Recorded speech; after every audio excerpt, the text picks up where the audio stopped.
U.S. decision not to suspend more military aid to Egypt despite the rising death toll is facing criticism. Two U.S. senators, John McCain and Lindsey Graham, who recently visited Egypt at the request of the White House, are now calling on the U.S. to cut off its $1.3 billion in aid to Egypt.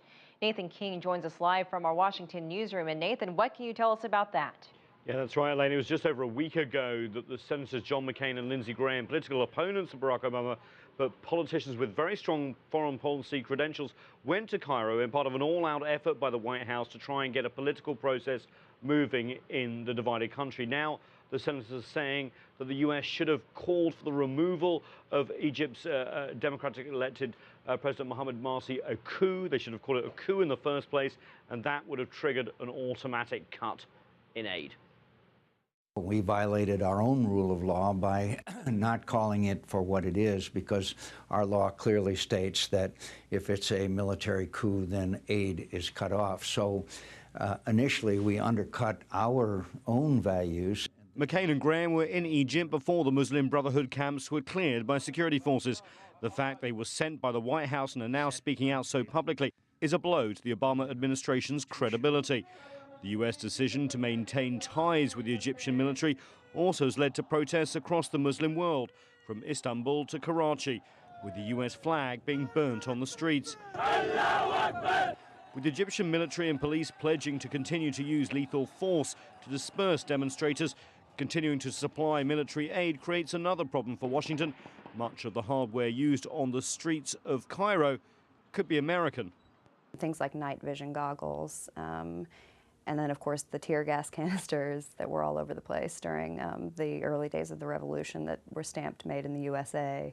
So, yeah, a lot of these sort of cheap, relatively inexpensive items, but the items that are used in crowd control are certainly purchased from the U.S. and probably paid for with U.S. military aid. And so far, the U.S. president's call for an end to the violence hasn't been heeded.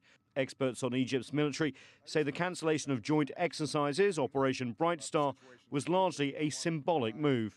The Obama administration was at least trying to make some sort of public statement that the military's actions thus far have been unacceptable, but it would have been a logistical nightmare to get American or European troops or equipment into Egypt, given the situation there anyways.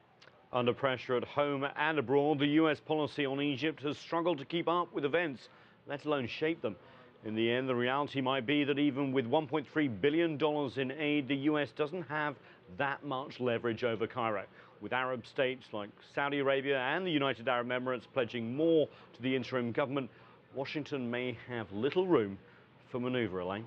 And Nathan, we've been hearing from other countries around the world. What are they doing in regards to aid to Egypt? Yeah, apart from the obvious alarm and recalling ambassadors and talking to the Egyptian ambassadors, we're going to really see some movement on that on Monday when the European Union ministers will meet to discuss suspending of aid. Now, on the table is about a $6.6 billion aid package that the Egyptians have not got because they have not met the criteria so far for democracy after the first revolution. That looks like to be held up even more. But there's also hundreds of millions from individual countries that have flowed since the first revolution. A lot of that looks like it's going to be held up. Germany has already said that it is not going to send any more aid. Countries like Denmark have also said the same thing, but expect more if this violence continues, and also expect more pressure on the Obama administration to at least say no more aid going forward if the death toll mounts. All right, Nathan King in our Washington newsroom. Thanks for that. Thanks, Elaine.